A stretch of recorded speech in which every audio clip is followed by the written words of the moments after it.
So after talking about the bun, the other component that we also talk about that's going to go on it is lettuce. I use Bibb lettuce, which is a nice soft lettuce instead of an iceberg lettuce.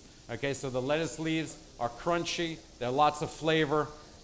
As well, we use some red onions, sweet red onions, Bermuda onions. So again, lots of flavor that we're doing, and tomatoes. Here I like to use a Roma tomato, actually. It's called a Roma tomato instead of those big round ones. These Romas actually have a lot more meat to the volume of tomato. The round tomatoes, the regular tomatoes, are a little bit more waterier. And so I don't want to add a whole lot of water to what I'm doing here. We want tomato impact and tomato flavor. So with this, we're going to take you can see by the slice here how nice and meaty the Roma tomato is. So that's really good. That's what we want to have. And so we're just going to cut that through. And so I've got my tomatoes set for our burgers that we're going to make here. Okay, the burgers take a few more minutes. As you can see, it starts to bleed a little bit, and you may be tempted to take your spatula and press it down like that. Some places do that. Please do not take your spatula and smash this down. The only thing that's going to do is squeeze out the juices. It's going to squeeze out the flavor. You'll have a big, dry burger if you do that. So the spatula is used for turning the burgers, okay? That's a good thing. If you need to move it a little bit, that's fine. You can do that. But don't use it to smash it down to cook it faster, because you're not really going to cook it faster. You're going to cook the flavor out of it, and that's really not what you want to do. Okay, so this is cooking really nice. We're going to let that cook for another few moments as we start to get ready to do some of the other things. So with our burger, the great burger is going to go onto a regular bun. The way we do it here is we set that up with a nice lettuce leaf, the Bibb lettuce, tomato, and onion. So we do a couple tomato and a couple onion. So this is how you sort of get yourself set up for when the burgers are going to be ready. So I'm going to have one burger like that. Going to take the other one, which is going to be a cheeseburger. And our cheeseburger is going to get the same type of setup with the bun. A little Bibb lettuce. With the Bibb lettuce, it has a rib on it. Sometimes you may want to just crack that lightly, just to flatten it out in that sort of fashion. Onion as well. Some people like a whole slice. I like just a couple of onion rings. So we take a couple of onion rings as well as the tomato. And this is going to be what we're going to do for our cheeseburger here, like that. Okay, so we've got two burgers getting ready. And if you get these ready before they come off, they stay a lot more fresh and juicy and flavorful. So for our beach burger, as that comes along, this one's going to get our sauce on top of it. So just going to take a little bit of our secret sauce, which I shared with you already, the mustard, the mayo, as well as the key lime mojo. Okay, and this one also, what we're going to have is some bacon on this. So I'm going to get some bacon on the griddle at the same time, get a couple slices of bacon. Okay, these burgers are, look at that, beautiful. Really nice.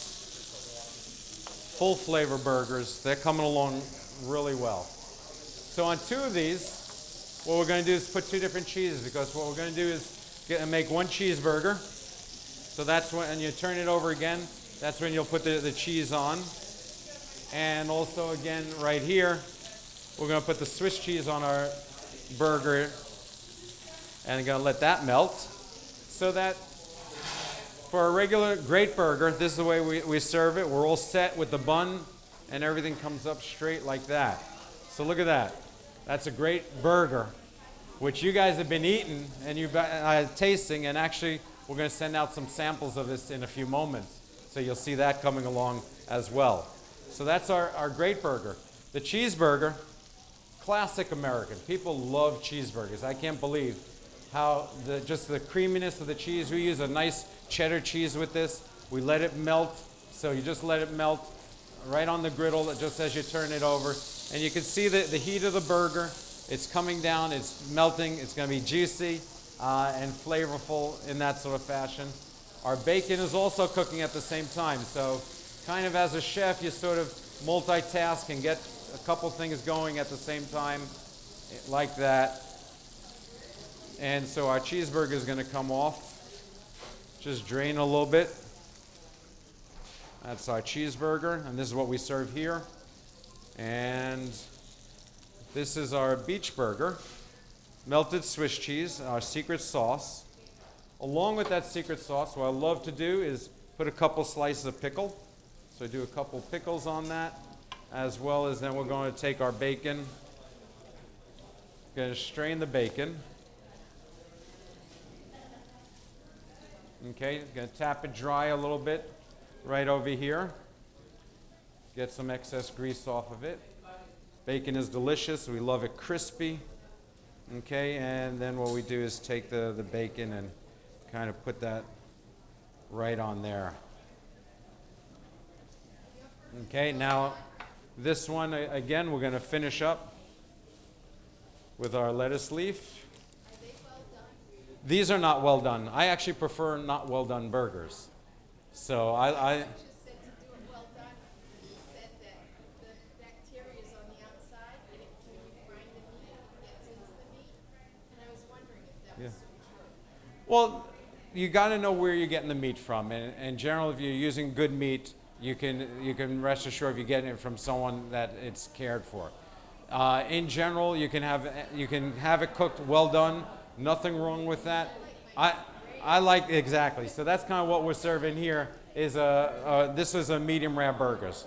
Okay, so that's our beach burger, and the beach burger, as you can see, has lots of flavor. Come on in, lots of flavor between the pickles and the Swiss cheese, the sauce, the bacon. Just some really good, really delicious things going on.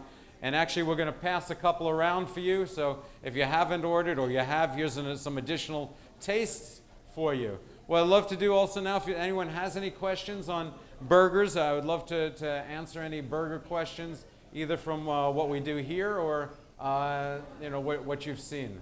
So, yes, ma'am. I like mine medium rare. People say you shouldn't. If you're cooking it at home, can you do that? That's what this young lady was also addressing. I think a lot of us like medium rare meat. And I do not see any problem with it. I think if you're cooking it at home and knowing where your meat's coming from, knowing that it's fresh, that's the way to go with it. So I have no problem with medium rare. I think it's got a lot of flavor, and that's really what we want to be able to do with it. There are people who, regulations that say it should be cooked to 165 degrees. That's overdone. That's quite overdone for me, but I'm not going to argue with the health department and the USDA. But again, cooking meats is a personal preference with that. The idea is to use several different blends of meat so you have the different textures, the different flavor, the steakiness of the burger. You guys are eating the burger. Any comments? You guys like that? Good. Okay, excellent. Very nice. Well, I'm glad to see that. Why did I turn the burger? To cook the other side? Is that? To turn it again, just to finish it. Because what happens is the first side, this is a one-sided heat. So it was cooking and searing and cooking. Turning it over finishes cooking the other. And then it still needs a little bit more time. Instead of keeping the same side down and the top that was exposed to the air had cooled down, I flipped that over, which is a great question. So that the flip over, when I flipped that over, it was time to put the cheese onto the hot side of the beef. So it didn't have to get overcooked. So that's kind of why we did that. So great question on that one. Good. What do you think of ketchup, mustard? What do you like on your burger? On a burger, I love ketchup. I'm a ketchup guy on burgers. I think a lot of people like the combination of ketchup and mustard. And that's one of those condiments, as you see here at Burger Par, we put them both out. We put our ketchup, mustard, and mayo, because that's something, it depends where you grew up. It depends where you're from and your culture on burgers, and that's not like for a chef to tell you you're right or wrong, because what you bring to the table is your taste, and the customer's always right. but I can present to you good things to put on the burger, good things to make flavorful, fresh bread, fresh bun, fresh burgers, fresh cheese. That I can do for you. The condiment, people love their own little component on that. So, but I think as an American condiment, those are tremendous. Although I will suggest that you gotta try something like next time back, you gotta try our papaya pineapple barbecue sauce on the burger. That's tremendous too. Good. Growing up, my dad used coriander in his coffee. Okay. Make coffee. I've never heard of anybody using coriander. Yeah, as I said, it's an older European spice and very often used on meats and in a background flavor. So that as a chef, sort of using just little bits of different things adds to the greater dimension of the flavor for the great burger. So. Yes, yeah. Yeah, so this would be ground together. So this is a whole seed, coriander seed, and the cumin seed and the black peppercorns are also whole seeds. So just like you have in the pepper grinder, and that's why we use whole pepper here for grinding here, because again, when you crack it fresh, you're giving a lot more flavor. And as a chef, that's what you want to do. So here at Burger Bar, that's what we do. We put maximum flavor into everything that we're doing so you can enjoy all the flavors. Growing up, my mom used to, she'd make them inside. We lived in an apartment in a frying pan. And she'd cover the frying pan for a while. And that seemed to make them softer. Right. Yeah, well, what happens is when you... Cover for the whole. Right, when you cover again, that's a personal preference. Covering it will keep the steam and the heat in. It will cook it further. It will actually poach the meat. Well, keep it warm. Yeah, and so that's kind of like a personal preference in doing that, because what happens is the heat actually becomes steam and you're steaming it. So it would make it softer to an extent, but to me you're also putting out a lot more flavor because you're sort of capturing it all in there, and it actually doesn't work on the burger because you're adding moisture and water to it, the moisture to that, and that's what you don't want to do. Sometimes mix in an egg and stuff. Oh, well, there's 1,000 burger recipes out there. I try to keep it direct meatiness to it, and that's why I use the sirloin, the brisket, and the short rib, is because I think it's got a lot of flavor and texture, great amount of marbling, and that's why when you bite into a burger here at Burger Bar, it's a great burger. Good. Well, thank you all for coming. I really appreciate you being here. Enjoy the rest of the afternoon and fly well. Okay, thank you. Thanks for being here. Okay.